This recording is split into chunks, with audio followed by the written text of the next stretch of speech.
Okay, I'm certainly not Jacob Snyder.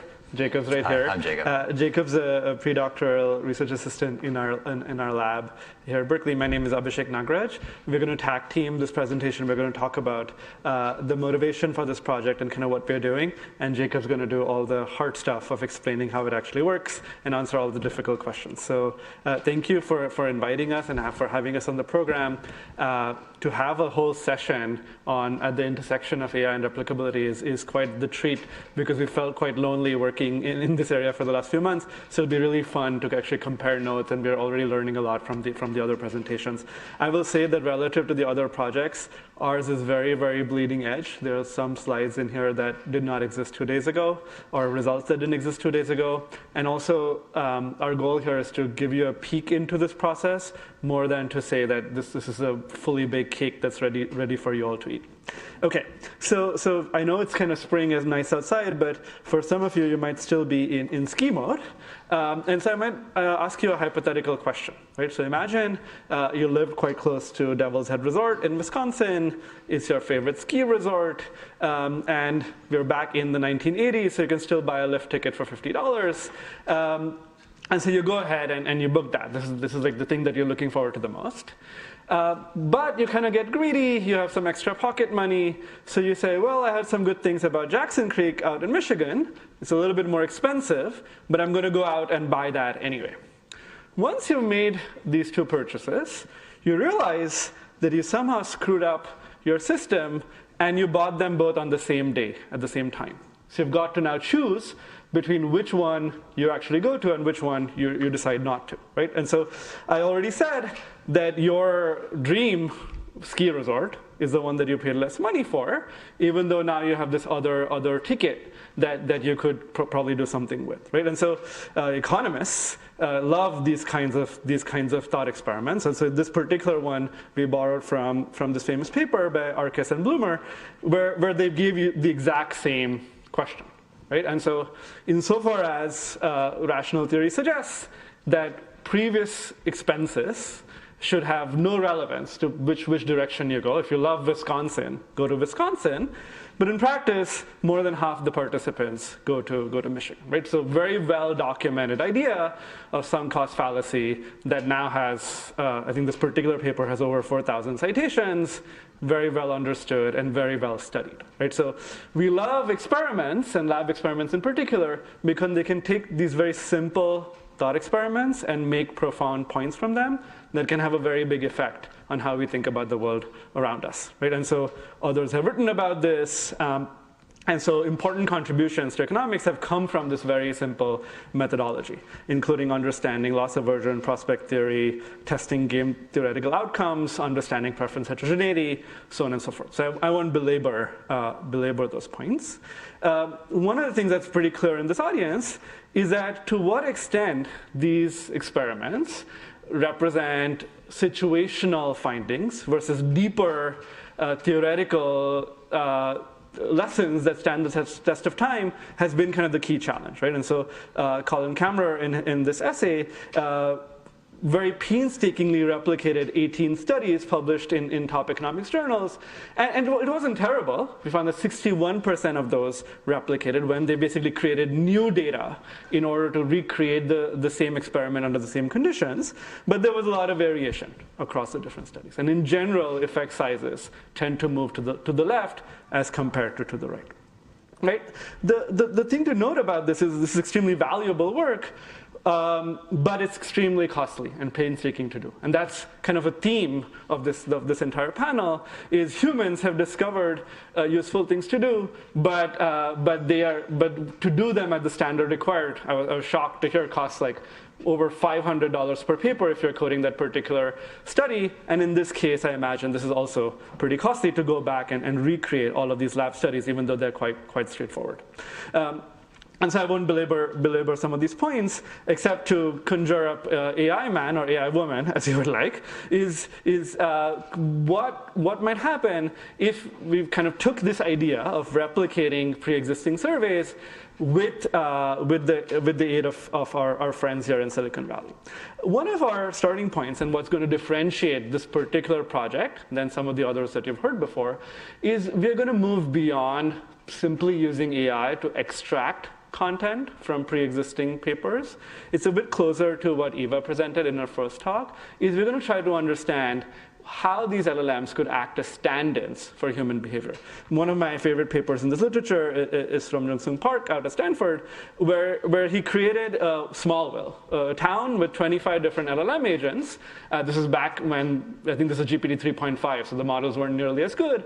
And he basically set them loose in this town, and what he found was that these LLMs would exhibit behaviors that human beings would do. They would go for a walk, they would go out and randomly celebrate a friend's birthday, they would finish their morning routine. And so this town of LLM agents began to recreate some of the social dynamics across these different agents that we see with human behavior. This is not an accident, right? So on one hand, these things have superhuman capabilities, but on the other hand, because they're trained on human text, presumably lots and lots of examples where humans are choosing between Michigan and Wisconsin, that their preferences kind of try to align with or predict what a human being might do in that particular situation, right? And so one of the reasons why I think LLMs can forecast human outcomes is not because they've read the forecast, is because the fundamental principles through which we think through those problems are quite similar. And so here's our co-author on this project, John Horton and Ben Manning's work, where they took classic economic games and were able to recreate them with LLMs. Again, so here you see that under different conditions, you can get different levels of simulation, right? So in that sense, this is not a panacea. But insofar as this is dramatically cheaper and faster to do, it offers a promising solution going forward. This is from our own work in the lab here at Berkeley. One of the concerns with this entire literature has been the same concern that was highlighted before, is has the LLM read all these papers, is simply regurgitating these facts in order to simulate. This is a paper where we created an original game that was never published before. Pretty complicated setup, costs a few $1,000s. And on the left were the findings for the human subjects. On the right is the findings from our simulated experiments. So again, very, very similar in terms of those capabilities. And again, I think the reason you get these results is not perhaps partially because there's direct access to the underlying content, but in any given particular situation, when an LLM is choosing between, say, a risky and a less risky option, its proclivity to choose between those two different options will mirror what an average human would do in that particular situation. So that's very helpful. So there's been a flowering literature now about thinking about these LLMs as stand-ins for human subjects across a variety of different settings. This is not just in economics or in psychology, but in many, many different fields. Again, there are challenges in aligning the simulated responses with human responses. The devil is really in the details.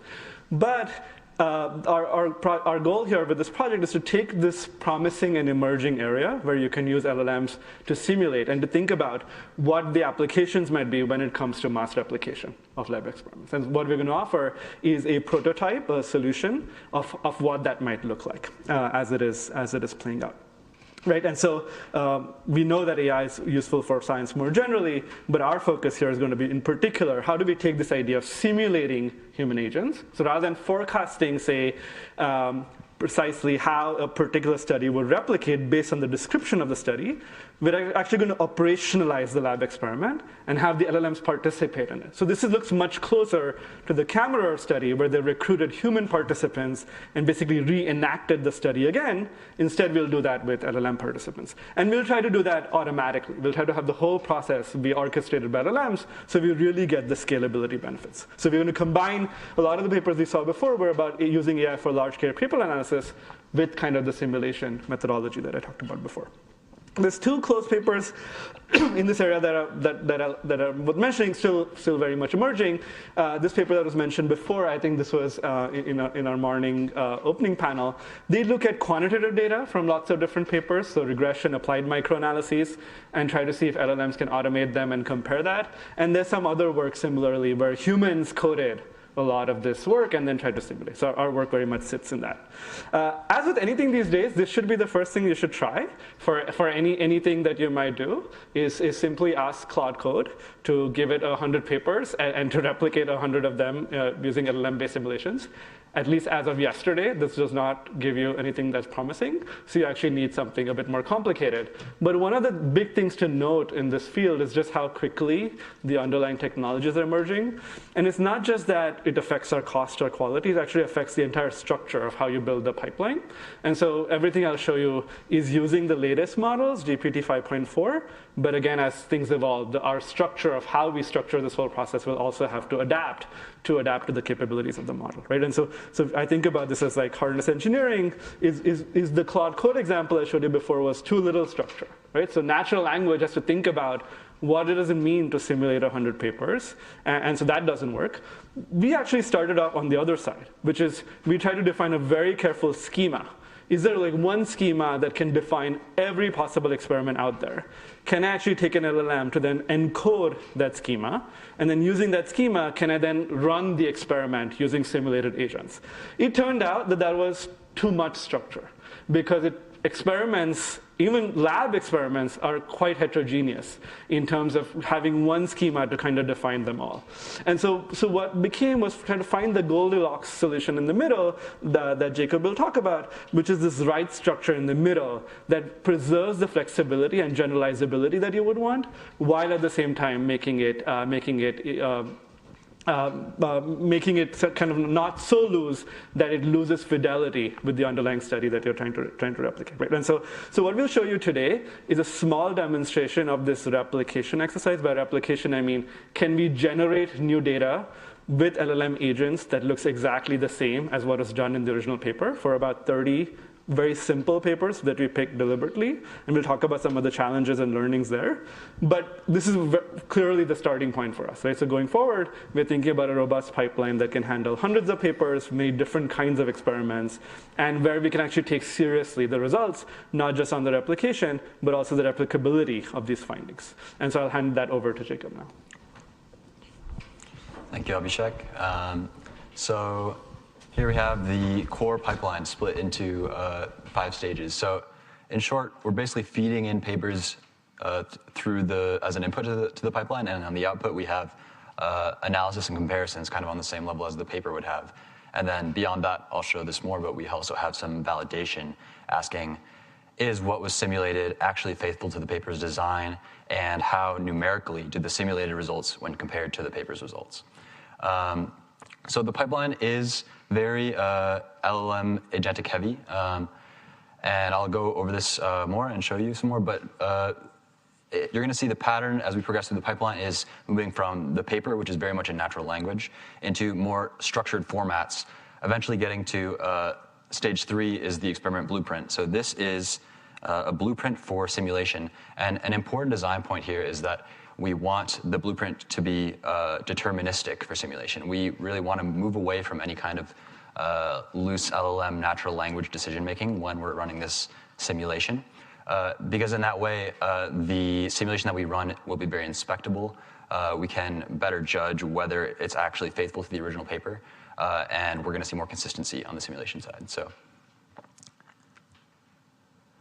here's a view, the same pipeline on the right here, just broken down into some more details. I'm not going to go over each stage in full detail, but you can generally think of each box as being an LLM agent. So when we look at like the middle of the pipeline, anything labeled with a 3, that is really all of these artifacts. These are mostly in JSON structure. Artifacts that really rigorously define the simulation process. So starting from the paper and moving into that is going to be LLM processing to get from natural language into these more structured forms. But the idea is that once we have these structured forms, when we actually run simulation, any kind of decisions of who gets asked the next question or what do we do next in the simulation is deterministically determined from these stage 3 artifacts. So this is something I touched on a little bit before, but after these 5 stages, we have these 2 modes of verification. Again, we're asking, first of all, was the simulation that we ran actually faithful to the paper's experiment? Any rules or procedures that they had, any like wording of questions, all these kind of like considerations for what might make the simulation comparable versus not comparable. And then we also have replication scoring, which is we're going to be assigning a score to how well numerically did the simulation results match the paper's results. A caveat on these are both LLM-based themselves. So there is, of course, a margin of error on these, and this is early stage, but it's a great way at scale to get a sense of what is working and what isn't, as long as we do due diligence and we make sure that these are properly trained and prompt engineered to be behaving as we want. So that all was a lot on pipeline design. I'll walk you through an example here, the same example Abhishek introduced earlier. So essentially, we're going to feed this paper into the pipeline, and we'll see stage by stage how this experiment is processed. The first step, going from the natural language of the paper to another natural language format that is more like a paragraph and bullet point summary of the key pieces of information that we'll need for simulation. So you can see that here at the bottom left, very readable natural language, and then we'll pass that to now we'll move to a more structured JSON-like format. Again, this is not yet what will be used for simulation. This is just kind of a tabulation of what will be important in a more structured form. So we'll then pass this to the next agent, which will generate more structured language. But this structured language, so each of these boxes is an artifact, and together they make up a deterministic simulation procedure. So you can see, like for instance, at the bottom right, it's explicitly defining what the allowed responses are to a certain question. We have artifacts for looping and repetition, axes and conditions. So the idea is, well, so there's more artifacts beyond these four, but the idea is that with the collection of these artifacts, it explicitly defines how simulation will be run. So we'll feed all of these artifacts into the simulation tool, and it will essentially run the simulation process where this is what a single trial looks like. So here we have the key question that we introduced earlier. So you could think of this as like this API request is what's being fed to an LLM participant. So that's like the stand-in for the human. So they're asked the question. The simulated participant responds at the bottom right. They'll take the $50 ski trip to Wisconsin, and then it's recorded in like a strict data format, bottom left here. All of this, like as we kind of saw before, I can't go back, but the format of the output is very strictly determined by the earlier generated artifacts. So this process is very controlled. And then, so once we do this as needed throughout the simulation process, maybe with different branches or different conditions, and then it's aggregated. So now we'll move to the analysis and comparison step. You can see here, these top two rows are the responses, and you can see the paper's responses there, the 3328, slight preference for Michigan. And then you can see the LLM responses. So we had less participants here, we just had 25. But you can see the breakdown of the LLM split. I would ask, don't read too much into the actual split of the responses. It is quite different, and there's a lot of questions, open questions about why that might be. Whether that's actually like a consequence of LLM behavior, or if it's a consequence of the simulation design, or maybe the environment or the population of participants. There's a lot of things here that could be impacting this, and we kind of present this pipeline as a tool to maybe be able to explore some of these questions because we can run these at scale. So following the data collection and the analysis, we can now ask the question, was the simulation that we run actually faithful to the trial or the design that was specified in the paper? So this uses, again, part of the key design here is that we have all of these generated artifacts that define how simulation should be run. So we have very explicit artifacts to inspect and compare to the paper. So again, this is an LLM-based evaluation of was this design faithful, but our aim is really to make this process as high confidence and deterministic as possible. We're not at a state right now where we can say that this is the be-all, end-all result, but our goal really is to have this with high confidence. And then same thing, but for scoring how well the result actually mapped to the results of the paper. again, we can use the data we generated, we use the paper and any of the artifacts that were generated for simulation design, and the LLM can then respond what the distributions look like, maybe the statistical test comparisons, and give a score for how well was this paper or experiment approximated. Again, so we're using kind of the latest models here, 5.4, GPT 5.4 for all these stages, except for actual participants. We're using 5 mini just as like a cheaper model that can be run for lots of participants. And here you can really see the scaling effect, the cost per paper being like 50 cents to $5. And you can get this in as short as 30 minutes to 4 hours. That really depends on the complexity of the experiment, like how many branches and how many participants you want to run through it. But really, this is something that we can run through. You could run 100 papers much faster and cheaper than, of course, it would take with humans. So we focused first on kind of these simpler designs. I won't go too much into detail here, but we're really trying to nail down the accuracy and confidence of these basic kind of survey or single pass or single decision experiments. So we did kind of select for that in our sample. Out of these simple types, you can see the green bars are ones that were deemed to have designs that were faithful to the paper, and the red ones were not. So there's definitely work here to be done. There's also an open question of maybe there are papers that don't specify all the information needed for us to be able to design a faithful simulation, because we are trying to be quite strict about what we consider to be faithful. If there's any missing information or any uncertainties, we'll deem it unfaithful. This is the list of papers that we were able to simulate faithfully. So this is just out of a recent, I guess also applicable to the previous slide. This is just a recent run.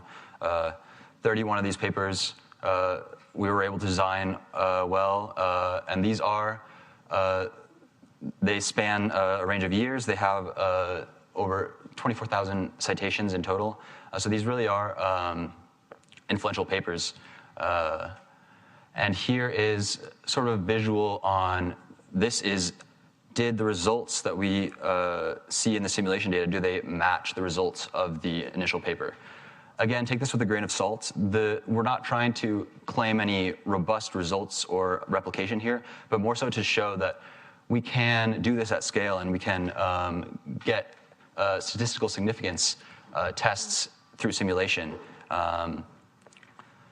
And maybe that there is a range of AI capability when it comes to this kind of thing. Same thing here. This is just a different, this is a paper-wide scoring of how well did we replicate the results. Again, not reading too much into the numbers, but it's clear that we can do this at scale, and it can definitely be used exploratorily. And then if we increase the confidence enough and address issues, then it could possibly even be used to check replication. So yeah, this is definitely early stage. We have a lot of work to do, but it is really promising as like a tool that we can run at scale, a lot of experiments, and kind of explore the design space of experiments. So right now, again, we're focusing on these kind of simpler papers. We're really trying to nail them down with high confidence that these deterministic artifacts can model well these simpler experiments. So that's a lot of prompt engineering and modifying these artifacts. But yeah, our goal is to then broaden to more complex experiments with like multiple agents or complex branching or that kind of thing.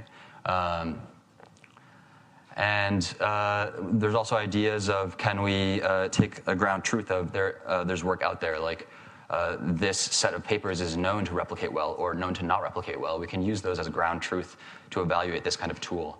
Like, do we see the same kind of effects? And then, yeah, eventually our goal is to make this a widely available tool so that this kind of thing can be done at scale easily. Yeah, that's it. Yeah, so we really are trying to harness this with a lot of structure because it does seem that we need the right amount of structure to properly harness these kind of AI tools, but yeah.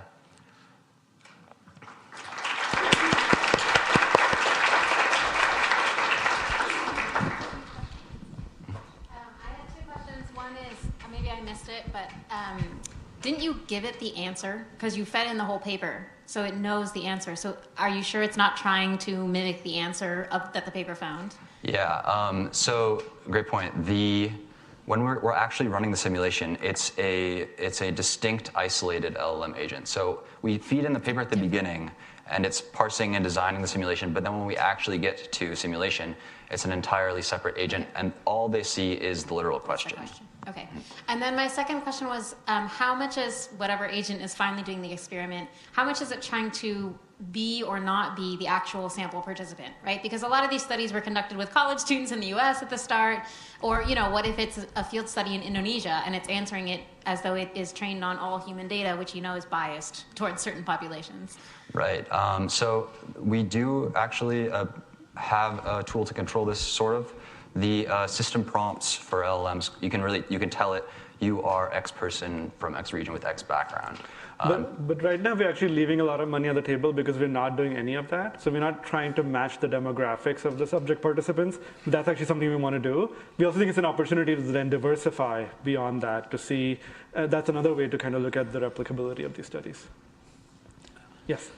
I kind of had a broader question, like what's the end goal? Like if you were able to match, are you judging the LLM? Do you want to replace human experiments? I don't know if you are, maybe I missed it, but I didn't hear the articulation of the intellectual goal of this enterprise. That question is a bit broader for the entire simulation community. So we've written a separate paper where when we first discovered this feature that you can actually use LLMs to simulate pre-existing. So that paper goes into a lot more detail about conceptually how we think about this.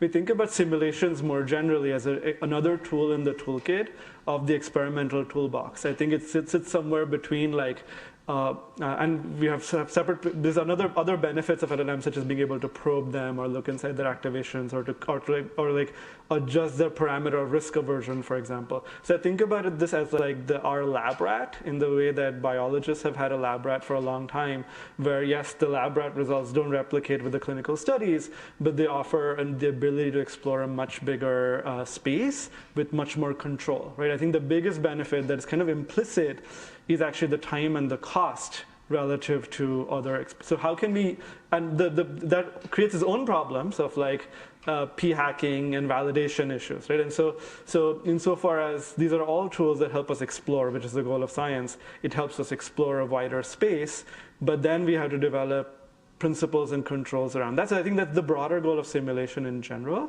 For this particular project is then to take that capability and do something similar with kind of the projects that we've seen when we try to generate new data for replication, right? So again, can we now, instead of doing 18 papers, can I do 1,000 influential papers to shortlist candidates for human replication, for example? So that might lead to more productive ways in which you can go about doing it. So I think that will remain to be seen how one will apply and use this. But those are at least our personal thoughts on this question.